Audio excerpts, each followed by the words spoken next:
기도하시겠습니다. 은혜로우신 하나님, 우리에게 새로운 생명을 주시고 새로운 하루를 허락해 주심을 감사합니다. 하나님이 허락해 주신 귀한 산상수련회를 통해 하나님 예비한 은혜를 허락하여 주옵소서. 이 시간 또한 은혜를 사모하는 주의 종들이 하나님 앞에 정성으로 드린 예물을 받아 주옵소서. 저들의 간절한 기도에 응답하시고 이번 성회를 통해서 하나님이 허락하시는 성령님의 충만한 은혜를 허락하여 주옵소서. 그 가정이 사랑과 성령이 충만한 가정이 되게 하시고 하나님 앞에 소원하는 일들이 이루어지는 복을 내려 주옵소서. 하나님, 부족하고 연약한 종을 가리워 주시고 하나님의 말씀을 허락하여 주옵소서. 우리 주 예수 그리스도 이름으로 기도드리옵나이다. 아멘. 오늘 아침 은혜를 사모해서 나오신 우리 성도님들, 또 인터넷을 통해 비대면으로 예배드리는 모든 분들에게 하나님의 크신 은혜, 성령님의 충만한 은혜가 함께 하시기를 주님의 이름으로 축복합니다. 우리가 섬기는 교회가 위대한 교회가 되기를 바라고 또 그런 위대한 교회의 일원이 되기를 원합니다. 위대한 교회는 어떤 교회일까요? 모든 연령을 위한 프로그램과 사역이 잘 갖추어 있는 교회일까요? 또 시설과 건물이 좋은 교회일까요? 또는 훌륭한 설교자가 있는 교회일까요? 은혜로운 찬양대가 있는 교회일까요? 또는 그 교회 성도들이 모두 밝고 따뜻해서 새로운 새신자들을 친절하게 맞아들이는 그런 교회일까요? 우리는 다 나름대로의 기대를 가지고 좋은 교회를 찾고 있습니다. 그런데 여러분, 하나님께서도 하나님 마음에 맞는 좋은 교회를 찾고 계십니다. 하나님의 눈에서 보실 때에는 교회 좋은 시설이나 프로그램이나 또 설교나 찬양이나 그런 것들은 위대한 교회의 기준은 되지 못할 것 같습니다. 하나님 보실 때 기뻐하는 교회는 성도들이 겸손하게 하나님 앞에 기도하는 교회, 온전히 성령님께 순종하는 교회, 그래서 성령님의 능력에 의해서 변화된 그런 성도들이 하나님의 사명, 주님의 사명을 위해서 최선을 다하는 교회가 하나님이 기뻐하는 교회인 줄 믿습니다.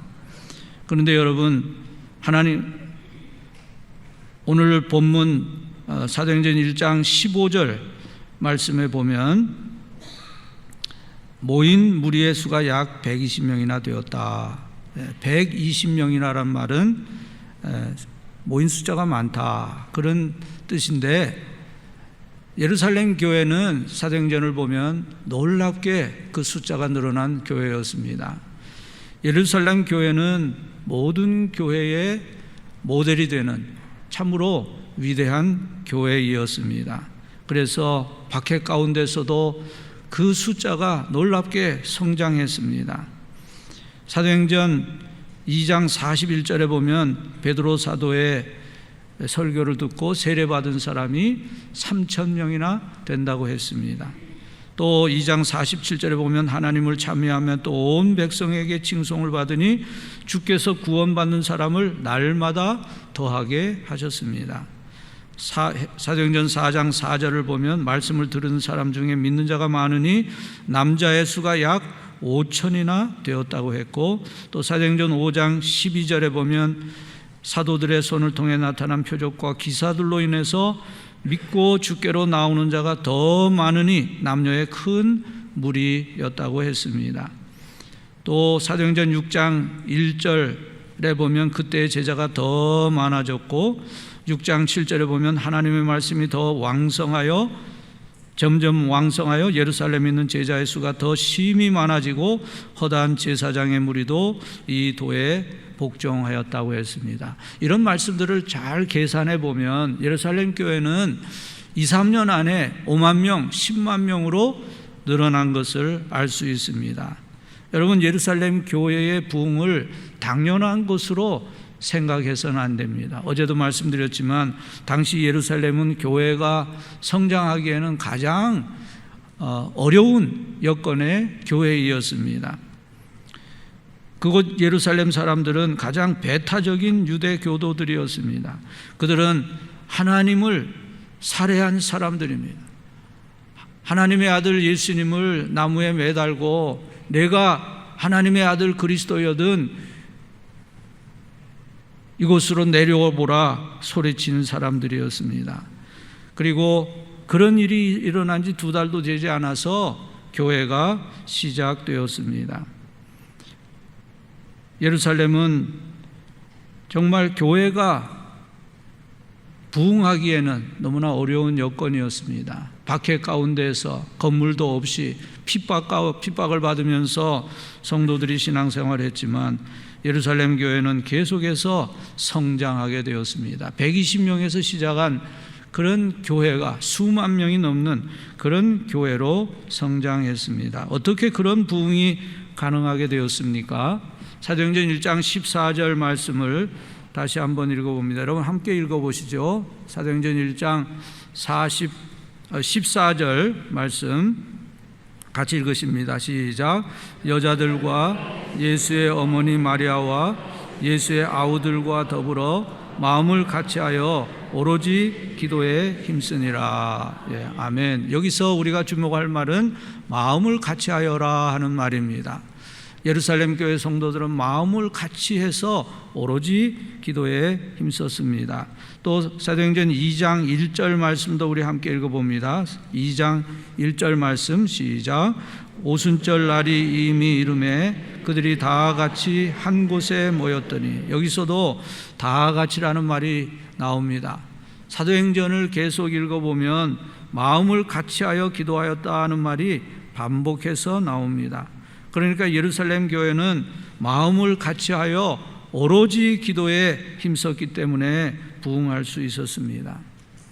여러분 여기서 한번 우리 생각해 볼까요? 과연 우리는 오로지 기도에 힘쓰는 성도입니까? 개인적으로 또 합심해서 오로지 기도에 힘쓰고 있습니까? 아직 구원받지 못한 가족을 위해서 또는 병 중에 힘들어하는 그런 성도들을 위해서 또는 이 땅의 영적 부흥을 위해서 합심해서 오로지 기도에 힘쓰는 성도입니까? 오늘 우리는 편하게 신앙생활을 하려고 합니다. 하나님, 저는 1시간 예배하는 것으로 족합니다. 일주일에 1시간 예배드리면 충분합니다. 제가 예배드리고 저 가족들하고 식사하러 가야 되고요, 산책 나가야 되고요, 또 책도 읽어야 되고요, 저녁에는 드라마도 봐야 합니다. 그러니 하나님, 일주일에 그저 1시간 예배드리는 이 시간에 저에게 주실 축복을 몽땅 주십시오. 그런 예배로, 그런 기도로는 하나님이 응답하시지 않습니다. 역사가 일어나지 않습니다. 하나님은 오로지 기도에 힘쓰는 성도의 기도에 응답하시는 하나님이십니다. 여러 해 전에 제가 고등학교를 다닐 때 제 어머니가 한 번은 이런 말씀을 하세요. 예, 내가 너희를 위해서 무슨 기도를 하는지 아느냐? 무슨 기도를 하십니까? 내가 우리 아들 셋 다 미국 가서 박사가 되기를 위해 기도한다 그러시더라고요. 저희 어머니는 기도를 참 많이 하는 분이었습니다. 이 몸이 늘 약하신 편이기 때문에 늘 이렇게 기도하셨는데, 새벽 기도회를 다녀오셔서 이제 아침 끝나시면은 꼭 그 창고방이 하나 있었어요. 거기에 들어가셔서 1시간 이상 매일 기도하셨습니다. 저희 어머님이 그렇게 말씀을 하시지만 그때 저희 집 형편은 그렇게 여유가 없었습니다. 저희 아버님이 목회하시면서 그 생활비를 어머니에게 잘 주시지 못한 것 같아요. 저희 아버님은 젊었을 때는 목사는 설교가 중요하니까 책을 많이 사야 된다, 그렇게 생각을 하시고, 또 교인들 신방 가시면은 어려운 사람들 이렇게 또 도와주시고 이러면서 어머니에게는 정말 최소한의 생활비만 드렸는 것 같아요. 그래서 저희 어머님이 늘 생활에 쪼들이셨습니다. 저희 아버님은 이제 나중에는 두고두고 그것을 후회하셨어요. 며칠 전에 저희 어머님 10주기여서 우리 가족들 모였는데 그 자리에서 또 말씀하세요. 내가 너희 엄마에게 너무 미안하다. 그때는 내가 잘하는 줄 알고 그랬는데 지금 생각해 보면 너무 후회가 된다. 너희는 집에서 잘해라. 배우자에게 잘하라는 얘기를 늘 하십니다. 저희 어머님이 우리 오남매 등록금 마련하기도 버거워하셨습니다. 등록금 낼 때가 되면은 그 시장에서 장사하는 다른 교회 장로님이 있었는데 장남인 저를 데리시고 그 장로님한테 가서 돈을 빌리시곤 하셨습니다. 그러니 저희 어머니가 무슨 여유가 있으셔서 저희들을 유학을 보내시겠습니까? 또 그렇다고 저희들이 실력이 있어서 장학금을 받아서 유학 가서 학위를 받을 만한 그런 실력자들도 아니었습니다. 그런데 시간이 흐를수록 저희 어머니의 기도는 점점 응답되었습니다. 저희 삼형제는 그저 한 사람 한 사람 다 이런저런 경로로 미국으로 갔고 공부를 다 시작했습니다. 저는 LA에서 목회하면서 플러신학교에 가서 이제 1시간씩 파타임으로 공부하는데 50명으로 시작한 교회가 1000명이 넘게 되니까 도저히 너무 바빠서 공부할 시간이 없었습니다. 핑계이겠지만. 그래서 플러신학교는 이제 7년 동안의 학위를 끝내야 됩니다. 7년이 지나면 다 이제 무효가 돼요. 근데 2번이나 7년이 넘어갔습니다. 그런데도 공부를 제가 중단하지 못했습니다.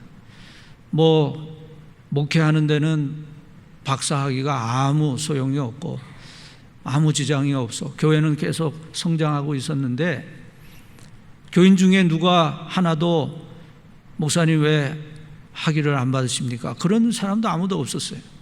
그런데도 정말 너무 목회가 바빠서 시간이 없는데도 그 공부를 못 끝내는 거예요. 제가 만일 그 공부를 끝내면 우리 아들 셋 미국 가서 박사 되게 해달라고 기도하신 어머니의 기도가 응답되지 않는 거잖아요. 저는 그것이 싫었습니다. 그래서 늘 그것 때문에 참 마음에 부담이 많으면서도 공부를 못 끝내고 있다가 공부를 시작한 지 18년 만에 간신히 아무 필요도 없는 목회학 박사를 받았습니다. 우리 어머님의 기도는 다 이루어졌습니다. 우리 형제들은 다 박사가 됐습니다. 제가 그 순서지를 보니까 제 학력이 제 동생 학력이 들어가 있더라고요. 상관은 없지만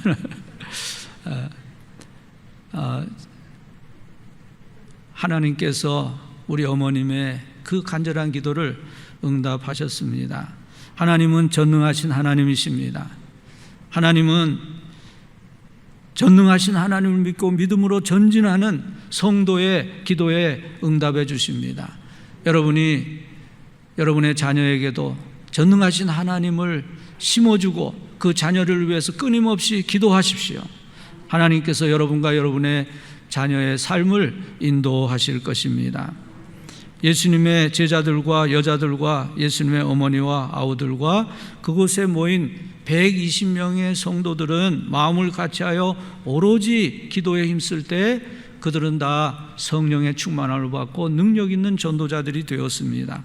19세기 영국의 부흥사였던 라드니 집시 스미스는 수백만 명에게 설교를 했고 그가 설교할 때마다 많은 회심자들이 나왔습니다. 그는 부흥의 비결을 묻는 사람에게 이렇게 말했다고 합니다. 당신은 집에 가서 문을 잠그고 방 안에 가운데에 앉으십시오. 무릎을 꿇고 앉으십시오. 그리고 분필로 당신 주위에 원을 하나 그리십시오. 그리고 하나님 앞에 하나님 이 원 안에 부흥을 주시옵소서 상한 심령으로 간절한 마음으로 하나님 앞에 기도하면 반드시 하나님이 부흥을 주실 것입니다. 이 집시 스미스의 말은 중요한 진리를 포함하고 있습니다. 그것은 부흥은 하나님께서 주시는 것이고, 부흥은 작게 시작하는 것이고, 부흥은 안에서부터 시작하는 것이고, 부흥은 기도를 통해서 이루어진다고 하는 것입니다. 우리는 기도의 원 안으로 들어가야 합니다. 교회의 부흥은 우리 자신에게서부터 시작되어서 다른 성도들에게까지도 퍼져 나가야 합니다. 예수님은 두세 사람이 땅에서 합심해서 기도하면 하늘에서 듣고 응답하신다고 말씀하셨습니다. 기도하는 교회가 소망 있는 교회입니다. 기도하는 교회가 능력 있는 교회입니다. 워치만 니가 쓴 Sit, Walk, Stand라고 하는 앉고 걷고 서라 하는 그런 책이 있는데, 그 책에 보면은 이 워치만 니 일행이 이제 저 남중국해의 어느 섬으로 선교 여행을 간 이야기가 기록되어 있습니다. 그 선교팀은 7명이었는데 그 중에 제일 어린 우라는 그런 새신자가 있었습니다. 16살 난 그런 우 형제가 있었습니다.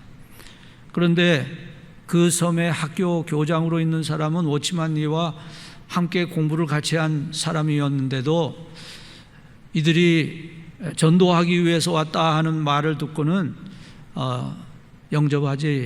영접하는 걸 거부했습니다. 그래서 중국차를 재배하는 어떤 사람 집에 이제 그 일행이 머물게 되었고, 그 집이 그 섬의 처음 개종자가 되었습니다. 그런데 이상하게도 그 섬의 선교에는 별 열매가 없었습니다. 왜냐하면은 그 섬에 사는 사람들의 대부분이 다왕이라고 하는 우상을 섬기고 있었기 때문입니다. 그들은 다왕이 아주 능력이 많다 생각을 했습니다. 왜냐하면 그 이유 중에는 그 다왕을 이제 기억하는 축제일이 있는데, 그날은 항상 날씨가 좋다는 겁니다. 날씨가 항상 화창하다는 거예요. 그래서 다왕이 능력이 있다 이렇게 생각하는 겁니다. 그래서 이제 설교를 듣기 위해 모여든 그런 사람들 앞에서 그 우라는 그 젊은 어린 그 우가 물었습니다. 그 다왕 축제일이 언제입니까? 그랬더니 그날은 1월 11일 오전 8시로 고정되어 있다고 하는 거예요. 근데 이 우 형제가 새신자이기 때문에 그냥 쉽게 말했던 것 같아요. 이번에는 그 11일 날 비가 올 겁니다 이렇게 얘기를 하는 거예요. 그러니까 사람들이 웃으면서 우리는 당신들 설교도 들을 필요가 없네요. 그날 비 오면 당신들 신이 참 신인 거요. 그렇게 말을 하는 겁니다. 워치만 니가 그 이야기를 전해 듣고 이거 참 심각한 상황이구나 그런 생각이 들었습니다. 그래서 그 선교팀 7사람이 이제 합심해서 기도하기 시작했습니다. 1월 11일 날이 되었습니다. 아침에 보니까 하늘이 구름 한 점이 없어요. 아침 식사를 시작했는데 빗방울이 떨어지기 시작했습니다. 그리고 그 비가 점점 더 크게 내리게 되었습니다. 누구보다도 당황한 것은 그 다왕 숭배자들입니다. 그 사람들이 당황해서 그 다왕 우상을 차에 싣고 나왔습니다. 다왕 우상을 밖으로 데리고 나오면 비가 멎을까 해서 데리고 나왔는데, 비는 멎지 않고 우상을 나르는 사람이 그만 넘어지면서 우상을 떨어뜨렸어요. 그래서 턱이 깨지고 팔 하나가 부서졌습니다. 그것을 보고 많은 그 섬의 젊은이들이 그리스도에게로 돌아섰습니다. 그런데 그 섬에 그 어른 지도자들이 모여서 의논하더니 날짜가 잘못됐습니다. 1월 11일이 아니라 1월 14일이 정확한 날이요. 그렇게 선포를 했습니다. 그러나 1월 11일에는 더 큰 비가 내리고 홍수까지 났습니다. 그때 그 섬에 사는 사람들에게 그 다왕의 권위는 땅에 떨어지고 그 섬의 많은 사람들이 그리스도에게로 돌아와서 개종자들이 되었고, 그 섬은 기독교 집단이 되었습니다. 여러분, 우리는 살아계신 하나님을 섬기고 있습니다. 하나님은 우리가 능력 있는 그런 신앙이 되기를 원하십니다. 그래서 우리를 성령으로 충만하게 하십니다. 여기 120명의 제자들이 다락방에 모여서 마음을 같이하여 오로지 기도에 힘쓸 때 열흘이 된 오순절날에 드디어 성령님이 임하셨습니다. 2장 1절 말씀에 우리가 아까 읽었죠. 오순절날이 이미 이름에 그들이 다 같이 한 곳에 모였더니 그날은 오순절 날입니다. 오순절을 펜타코스트라고 하는데 그 숫자의 뜻은 꽉 찼다, 무르익었다 그런 뜻입니다. 오순절은 6월절이 지나고 50일이 되는 날입니다. 그리고 그날은 이제 백성들이 추수한 열매를 가지고 하나님 앞에 감사하는 절기이고 유대인들에게는 오순절이 가장 큰 절기였습니다. 그런데 6월절에 예수님이 하나님의 어린 양으로 십자가에서 죽으셨지요. 그리고 오순절에 성령님이 강림하셨습니다.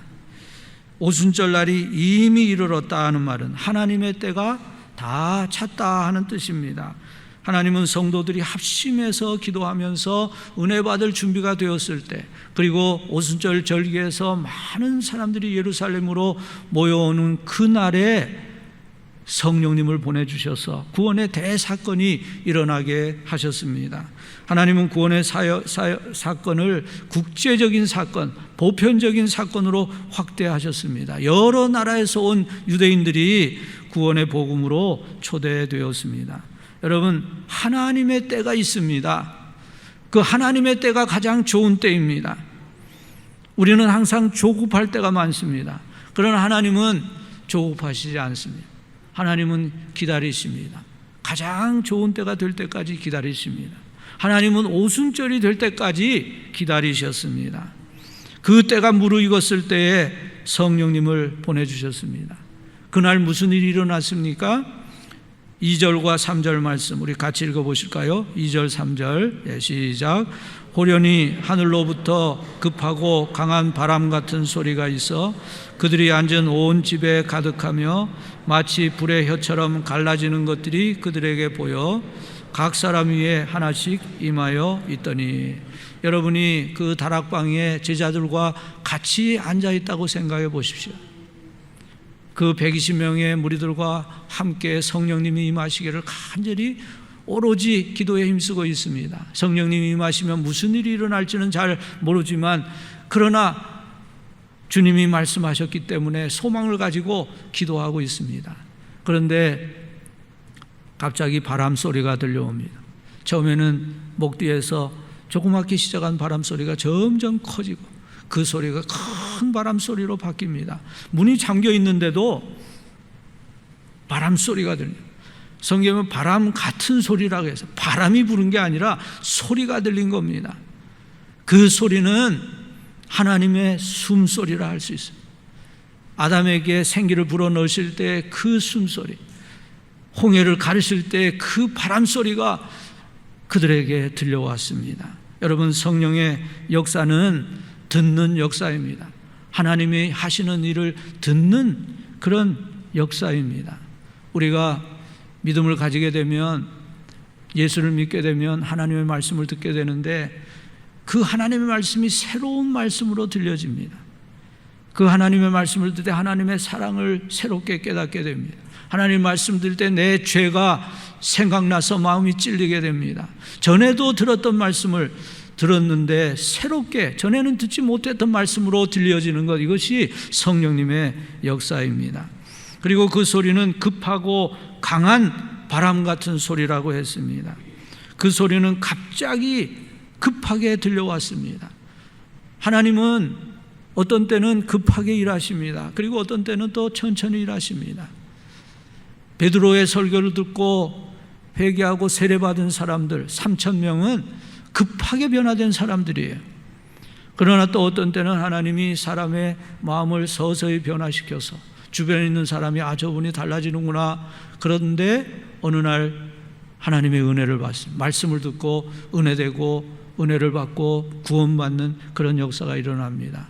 어떤 경우에든지 하나님은 사람의 마음에서 역사하셔서 그에게 복음으로 구원의 은혜를 주시는 하나님이십니다. 그리고 두 번째로는 불의 혀처럼 갈라지는 것이 있었다고 그랬습니다. 여러분이 그 자리에 있었다면 하나님의 숨이 여러분의 몸 안으로 들어오는 것을 느꼈을 것입니다. 물론 몸은 그대로 있는데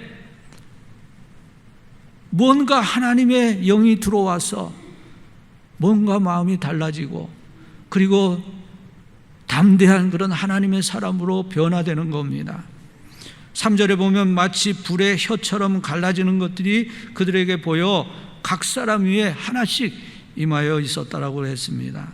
성령의 불이 각 사람에게 임했습니다. 그들 중에 몇 사람만 성령님을 경험한 것이 아니라 그 방에 있는 모든 사람들이 다 마음을 같이 해서 오로지 기도에 힘쓸 때 성령님이 그들에게 임하셔서 모두가 다 성령의 충만함을 받게 되었습니다. 여러분, 바람과 불은 능력을 상징하는 것입니다. 바람과 불이 하는 일은 깨트리는 것입니다. 태풍이 불어올 때 얼마나 강한 파괴력을 보여줍니까? 하나님의 성령은 아주 강력한 힘으로 우리를 깨트리십니다. 우리가 신앙에 깊이 들어오기 전에는 다른 사람들을 판단하기를 잘합니다. 그런데 성령이 임하시게 되면 달라집니다. 내 죄가 생각납니다. 내가 얼마나 엄청난 죄인가, 영원히 벌을 받아 마땅한 죄인이라는 사실을 깨닫게 됩니다. 그와 동시에 성령님은 정화시키는 일을 합니다. 바람이 통하지 않으면 부패되고 악취가 납니다. 그러나 바람이 잘 선선하게 통할 때 정화가 이루어집니다. 또 불이 태워서 아주 순수한 금으로 재련하는 것처럼 성령님은 거룩한 하나님의 사람으로 정화시키는 일을 하십니다. 성령님은 우리의 죄를 깨닫게 해주시고 예수를 믿어서 하나님의 자녀가 되게 해주시고 날마다 성화의 길을 가게 하시고 교회를 위해서 사역하는 일을 잘 할 수 있는 능력을 주십니다. 4절 말씀 함께 읽으시죠. 시작. 그들이 다 성령의 충만함을 받고 성령이 말하게 하심을 따라 다른 언어들로 말하기를 시작하니라. 여러분, 하나님은 약속하신 대로 성령님을 보내주셨습니다. 120명의 제자들이 성령님이 임하시도록 간절히 마음을 합해서 오로지 기도에 힘쓸 때 오순절날에 하나님이 성령님을 보내주시고 그 성령 충만의 표로 방언의 은사까지 주셨습니다. 여러분, 그곳에 모인 사람들은 다 예수 믿는 사람들이었습니다. 예수 믿는 사람에게는 성령님이 계십니다. 성령님의 은혜를 다 사람들이 받습니다. 성령님의 은혜가 무엇입니까? 예수 믿고 구원받는 것, 이것이 성령님의 은혜입니다. 이것은 모든 사람들에게 공통적이고 보편적인 은혜입니다. 동일한 은혜입니다. 그런데 하나님은 필요에 따라서 성령님의 은사를 허락하십니다. 은사에는 여러 가지가 있습니다. 어떤 이는 성경에 27가지의 은사가 있다, 그렇게 말하기도 합니다. 여러분, 은사는 다양하고 봉사를 위해서 각 사람에게 허락하시는 것입니다. 은사는 신앙의 성숙도를 나타내는 것이 아닙니다. 아직 신앙이 미숙한 사람에게도 그의 신앙을 위해서 또는 봉사를 위해서 은사를 허락하십니다. 그렇기 때문에 은사는 자랑할 것이 아닙니다. 겸손한 마음으로 하나님을 섬기는 일에 사용할 수 있습니다. 가령 방언의 은사를 받았다고 해서 그 사람이 꼭 신앙이 성숙한 사람인 것은 아닙니다. 그 사람에게 필요하니까 하나님이 허락하실 거예요. 한경직 목사님, 김계영 목사님, 목사님 중에 가장 훌륭하신 분들이신데 그분들이 방언했다 하는 이야기는 저는 듣지 못했습니다. 저는 장로교에서 대를 이어서 목사가 된 사람으로서 성령의 은사에 대해서 큰 관심이 없었습니다. 그런데 제가 훌로신학교의 선교학부를 다니면서 은사에 대해서 좀 이해심이 생기게 되었습니다. 그 훌로신학교 선교학부의 교수님들은 100% 다 선교사 출신, 교수님들입니다. 선교사였는데 학자의 영을 가지신 그런 분들이죠. 근데 선교지에서는 영적인 대결이 일어나고 또 성령의 은사가 강하게 나타나기 때문에 그분들은 다 이런 은사 사역이나 신유 사역이나 이런 데 마음이 열린 분들이었습니다. 그래서 제가 그분들을 통해서 그 성령의 은사에 대해서 이제 많이 이렇게 이해하게 되었습니다. 제가 어느 날 그런 생각이 들었어요. 나도 방언의 은사를 위해서 기도하면 어떨까, 그런 생각이 들었습니다. 그런데 제가 목사인데 누구에게 방언을 위해서 기도해 달라고 그러기도 그렇고, 또 저는 교회에서 자란 사람이라 하나님이 방언을 주시려면 교회에서도 주시겠지, 꼭 무슨 기도원 같은 데 가야 되나, 그런 생각이 들었습니다. 그래서 밤에 이제 아무도 없는 예배당에 들어가서 방언의 은사를 위해서 기도하기 시작했습니다. 얼마나 기도했는지 정확하게는 잘 모르겠어요. 한 달쯤 했는지 두 달쯤 했는지 모르지만은 하여간 한동안 밤마다 들어가서 하나님 저에게 방언의 은사를 주십시오. 아니 예수 믿은 지 얼마 안 된 사람도 방언을 받는데 제가 방언을 받으면 기도하는데 도움이 된다 하는데 저한테 좀 주시면 안 되겠습니까? 그렇게 이제 매일 기도를 드렸습니다. 근데 아무 기색이 없어요. 그래서 어떤 사람이 할렐루야를 자꾸 반복하면 방언을 받는다더라, 그 말이 생각이 났어요. 그래서 할렐루야 할렐루야 할렐루야 랄랄라 하니까 좀 랄랄라 이렇게 되잖아요. 그런데 제가 참 처량하게 생각이 되더라고요. 아니 은사를 하나님이 주시는 건데 이걸 무슨 연습으로 흉내를 내서 은사를 받는다면 말이 되나? 이건 아니다, 그런 생각이 들었습니다. 그리고 나같이 모태신앙인 사람에게는 방언의 은사는 잘 안 주시는가 보다. 제가 그 훌로신학에서 그 은사에 대해서 좀 공부를 했더니 하나님이 저에게 주신 참 은사가 너무 많았어요. 그리고 방언하지 않아도 교회는 계속 성장하고 있었습니다. 그래서 하나님이 나에게 주신 은사를 감사하면 되지 꼭 그렇게 하나님께 졸라야 되겠나. 그래서 제가 기도를 중단했습니다. 그리고 이제 며칠이 지났는데 아침에서 새벽 기도가 끝나고 제 방 목사실에 들어가서 잠이 들었어요. 잠을 자다가 꿈을 꾸다가 다다다다 그러면서 깼어요. 그래서 이게 방언인가. 그래서 LA에 제 동기 목사가 한 분 있는데 아주 성령파 목사님이에요. 신학교 다닐 때부터 40일 금식 기도를 한 사람입니다. 전화를 했습니다. 김 목사님, 방언이 랄랄라 아니야? 다다다는 뭐야? 그랬더니 그 목사님이 다다다가 방언이라 그러더라고요. 그때 저는 알게 되었습니다. 하나님은 사모하고 은혜를 간구하는 사람에게 은혜를 주시는 하나님이십니다. 여러분, 하나님은 겸손하게 간절하게 하나님 앞에 간구하는 자에게 성령님의 은혜와 은사를 주시는 하나님이심을 믿으시기 바랍니다. 너희가 악할지라도 좋은 것을 자식에게 줄 줄 알거든 하물며 너희 천부께서 구하는 자에게 성령을 주시지 않겠느냐. 하나님은 간구하는 자에게 은혜 주시는 하나님이신 것을 믿으시기 바랍니다.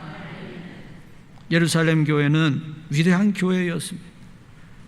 이 교회는 평범한 몇 사람이 모여서 시작했지만 세상을 뒤집어 놓는 교회가 되었습니다. 박해받는 소수의 무리들이 300년 만에 대로마 제국을 복음으로 정복했습니다. 어떻게 초대교회는 그런 위대한 교회가 될 수 있었습니까?